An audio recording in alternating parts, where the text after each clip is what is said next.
Assalamualaikum warahmatullahi wabarakatuh dan salam sejahtera. Malam ini saya ingin mengenengahkan beberapa persoalan setelah kita dikejutkan sebenarnya kerana tidak biasa Baru Duli Yang Maha Mulia Yang di-Pertuan Agong dan Raja-Raja Melayu merasa terpanggil untuk sama-sama membicarakan satu isu dan cuba menasihati pimpinan negara dan politik dan masyarakat untuk meleraikan masalah dan mengemukakan penyelesaian kepada kemelut yang kita hadapi, sama ada terkait COVID-19, darurat, parlimen dan pemacuan ekonomi yang lebih segar. Pagi tadi, Majlis Presiden Pakatan Harapan dan saya percaya banyak kalangan lain, politik, NGO yang telah mengemukakan pandangan, ya, dan PH telah menyatakan sudah sampai ke tahap di mana kerajaan, khususnya Perdana Menteri Tan Sri Mahyadin, harus mendengar nasihat dan titah Baharu Yang Tuanku dan Raja-Raja Melayu.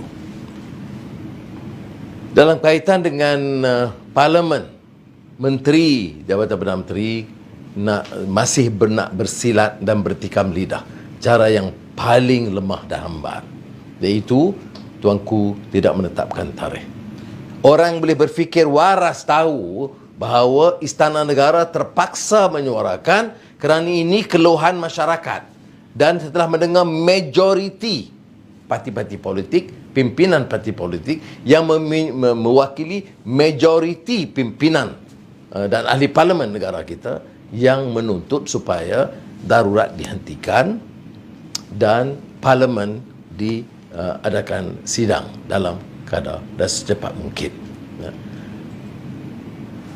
Perdana Menteri juga nampak berkeras dan berdegil, dan kita katakan kalau tidak bersedia, kamu tidak ada keabsahan, kamu hilang kepercayaan, sepatutnya kamu tunduk kepada tuntutan perlembagaan dan titah nasihat bawah Duli Yang Maha Mulia Raja-Raja dan Yang di-Pertuan Agong untuk mengadakan sidang parlimen. Kalau kamu enggan, sebaik secara terhormat selamatkan negara, ya, selamatkan ekonomi, ya, dan biar pengendalian penyelesaian masalah COVID-19 dilaksanakan secara lebih baik, maka secara terhormat kamu harus undur dan letak jawatan.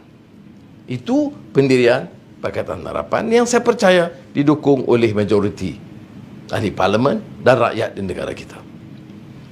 Saya mahu sekarang ini mencerakin secara lebih teliti gesaan Tuanku Yang di-Pertuan Agong dan Raja-Raja Melayu. Seri Paduka Baginda menzahirkan harapan agar angka jangkitan wabak dapat dilandaikan dengan segera. Berpandangan vaksinasi merupakan satu-satunya exit strategi yang kita jelaskan berulang kali. Harus bawa vaksin secukupnya dan kemudian agih secepatnya dan permudahkan pengagihan itu. Kerana tanpa vaksinasi, masalah ini akan lebih rumit dan runcing lagi. Itu yang disebut oleh Yang di-Pertuan Agong. Kemudian ini kali kedua, ya, Yang di-Pertuan Agong bicara soal parlimen. Dulu Kerajaan Perikatan Nasional war-warkan tak boleh sidang parlimen, ini darurat. Maka istana menjelaskan parlimen masih boleh mengadakan sidang, ya, dan ditemplak oleh Menteri Jabatan Perdana Menteri secara biadab sekali, ya. Selalunya kita, bukan jangan masyarakat Melayu, masyarakat Malaysia, dalam mengulas kenyataan raja selalu mengatakan kami junjung titah, dan kalaupun kita berbeza pendapat akan cuba mengemukakan pandangan kepada ke bawah duli tentang keadaan di sebaliknya. Ini tidak terus ditolak. Begitu juga kenyataan tentang yang diulang oleh Seri Paduka Baginda, iaitu Parlimen platform penting untuk wakil rakyat bersidang bagi membincangkan pelbagai isu, khususnya berkaitan penularan wabak COVID-19. Bagi orang yang siuman biasa faham bahawa adakan sidang segera kerana wabak ini menular dan tidak ada petanda mudah untuk meleraikannya. Jika kita menelurusi kenyataan Bahduli Mamulia Raja-Raja Melayu, raja-raja pemerintah mengambil maklum perkara berikut. Pertama, negara sedang menghadapi wabak COVID-19 dengan angka jangkitan harian yang besar meskipun telah berada dalam keadaan darurat. Ini kita dah keluarkan angka. Setelah darurat, dia lebih melonjak, dan kita juga tunjukkan yang turun setakat ini kerana saringan dan ujian kurang daripada dulu. Paling tinggi dulu 128,000, maka angka jangkit COVID positif COVID-19 adalah sekitar 9-10,000. Maka diturunkan sehingga 80,000, maka angka jangkitan turun. Dia tidak meyakinkan sesiapa selagi tidak ada ketelusan, ketuntasan tentang angka testing ataupun ujian dengan angka positif. Kedua, raja-raja pemerintah maklum keadaan ekonomi dan kewangan negara yang membimbangkan. Seluruh negara pakar ekonomi menyatakan keadaan ekonomi membimbangkan. Unjuran KDNK telah saya sampaikan terus negatif. Ya. Dan kalau kita lihat umpamanya angka-angka tentang pertumbuhan, saya sebut negatif. Kemudian keberadaan dan keselesaan tingkat kemajuan ekonomi belum menunjukkan tanda kebangkitan, walaupun menteri masih sebut akan pulih dalam suku kedua.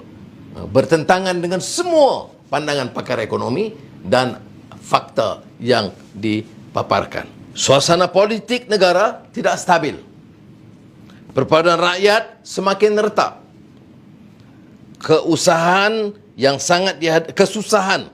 sangat dihadapi oleh rakyat yang kehilangan pekerjaan dan sumber pendapatan.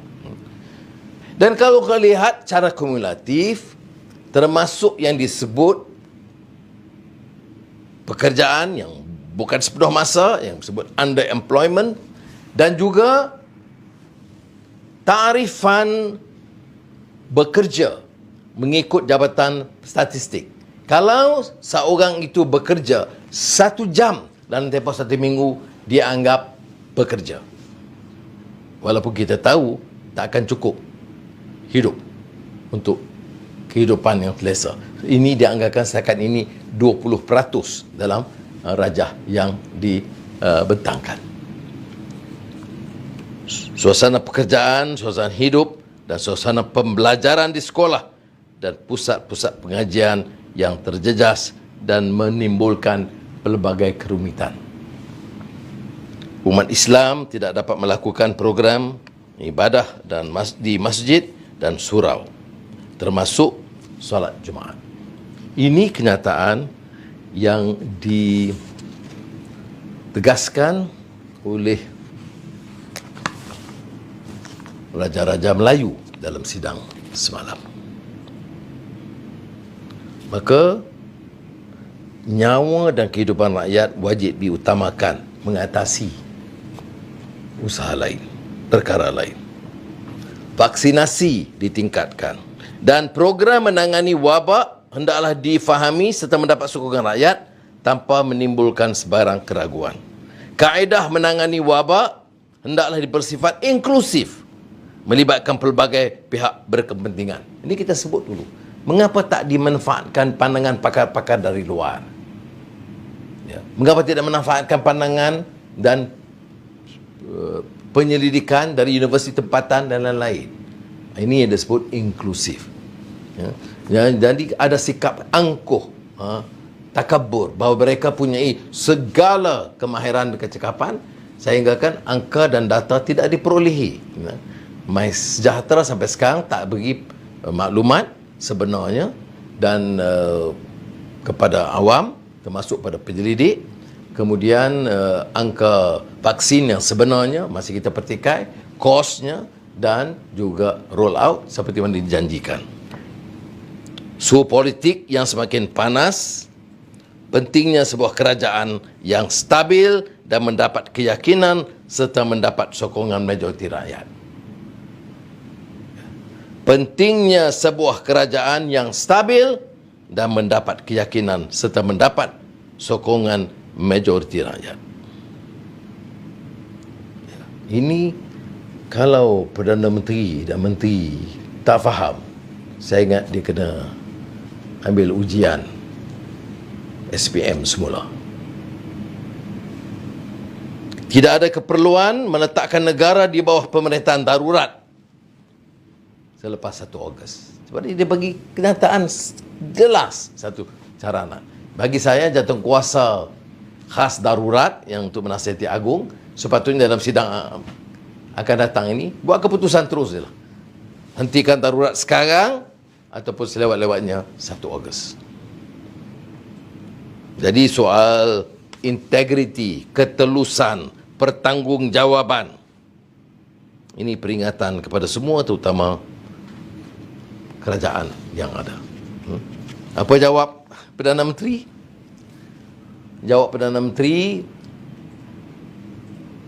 beliau menyatakan beliau telah sampaikan kepada Yang di-Pertuan Agong setiap kali soal COVID, soal ekonomi, soal parlimen, soal darurat.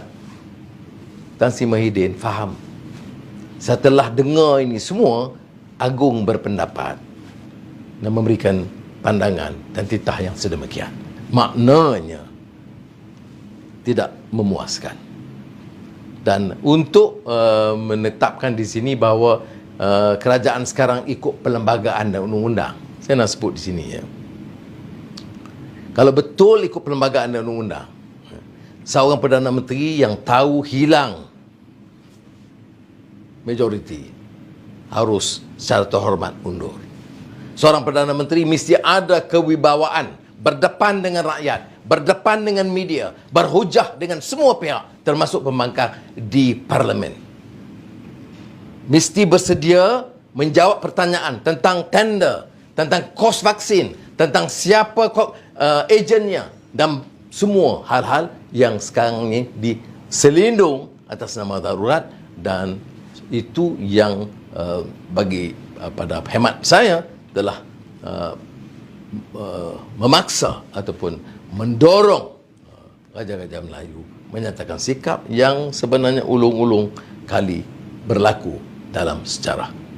Saya harap demi kepentingan negara dan rakyat menjunjung titah berdasarkan prinsip raja berperlembagaan dan demokrasi berparlimen.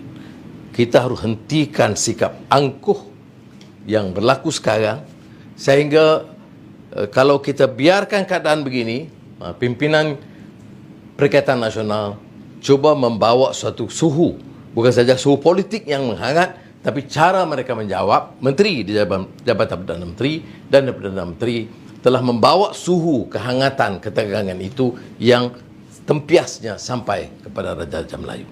Kita harus elakkan dengan pastikan bahawa ada perubahan yang wajar berlaku supaya pemerintahan lebih inklusif mengikut nasihat, lebih transparan atau telus dan lebih bertanggungjawab dan menumpukan perhatian untuk menyelesaikan masalah COVID-19 dan memulihkan kepercayaan dan keyakinan, dan tidak mendengar penipuan demi penipuan, angka yang salah jumlah vaksin yang salah, pengedaran yang salah, penipuan berterusan tentang kedudukan ekonomi, padahal rakyat menganggur ataupun dalam kesusahan, dan kita yang mewakili kawasan-kawasan setiap hari